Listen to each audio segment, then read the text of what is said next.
सलग तिसऱ्या वर्षी उत्कर्ष पर्यावरण वारी 2026 यशस्वीरित्या पार पडली. तब्बल 10 लाख पर्यावरणपूरक साहित्याचे 5 लाख कापडी पिशव्या आणि 5 लाख स्टीलच्या बाटल्यांचे वारकऱ्यांना वितरण करण्यात आले.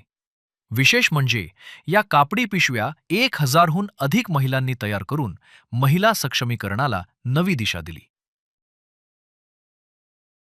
उत्कर्ष ग्लोबल फाउंडेशनतर्फे तिसऱ्या वर्षी 2026ला देखील उत्कर्ष पर्यावरण वारी ह्या पर्यावरण जागरूकता अभियानाचं आयोजन करण्यात आलं होतं. आणि ह्या वर्षी देखील 5 लाख कापडी पिशव्या आणि 5 लाख स्टील वॉटर बॉटल वारकऱ्यांच्या सेवेमध्ये आम्ही मोफत डिस्ट्रीब्युशन केलेलं आहे. ह्या कार्यक्रमासाठी ह्या पूर्ण ॲक्टिव्हिटीसाठी आम्हाला महाराष्ट्र प्रदूषण नियंत्रण कक्ष तसेच आदरणीय उपमुख्यमंत्री एकनाथ शिंदे साहेब यांच्याकडनं विशेष सहकार्य प्राप्त झालं. आणि हे करताना बऱ्यापैकी आम्हाला स्वयंसेवक आणि CSRमधून जे आमचे काही डोनर आहेत त्यांचेही खूप खूप धन्यवाद, कारण की त्यांच्या देणग्यांमुळे हा कार्यक्रम जो आहे तो सक्सेसफुल कंप्लीट करण्यात आला. जनजागृती अभियानाच्या सोबतच आम्ही काही स्वच्छता अभियान देखील राबविले.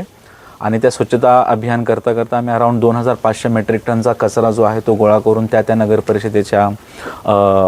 परिषदेला तो परत रिसायकलिंगसाठी आम्ही सुपूर्द केला. आणि पुढच्या वर्षी देखील उत्कर्ष ग्लोबल फाउंडेशनतर्फे ह्याच जोमाने आणि ह्याच उद्देशाने आम्ही पुढच्या वर्षी देखील वारकऱ्यांच्या सेवेमध्ये हजर राहू आणि ह्याचं आश्वासन मी उत्कर्ष ग्लोबल फाउंडेशनतर्फे देतो. प्लास्टिक मुक्त वारी, स्वच्छ वारी, हरित वारीचा संदेश लाखो वारकऱ्यांपर्यंत पोहोचवत पर्यावरण संवर्धनाची चळवळ अधिक बळकट करण्यात आली. सेवा, समर्पण आणि सामाजिक बांधिलकीचा प्रेरणादायी संगम. उत्कर्ष पर्यावरण वारी 2026.